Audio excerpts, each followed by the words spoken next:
ষষ্ঠস্থ শনি হৃষ্টনাশক, আবার অনেকের মতে ষষ্ঠস্থ শনি রাজযোগের মতো ফল দেয়। ষষ্ঠ থেকে চাকরি বিচার করা হয়, চাকরিকে দাসত্ব বলা হয় যেহেতু অন্যের আন্ডারে কাজ করা। আর ষষ্ঠ ভাব থেকে চাকরির বিচার করা হয়, দশম ভাবের সঙ্গে ষষ্ঠ ভাবের সম্পর্ক থাকলে চাকরি বিচার বিচারে সহায়তা করে, চাকরি প্রাপ্তিতে সহায়তা করে।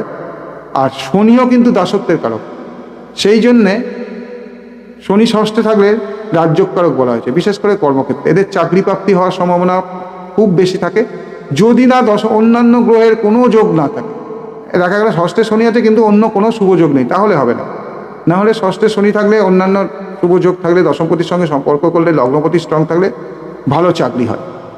তো কেউ বলে যে শনি ষষ্ঠে হৃষ্টনাশক, আবার অনেকের মতে রাজযোগকারক। ওই শনি জাতকের অর্থ কামনা পূরণ করে।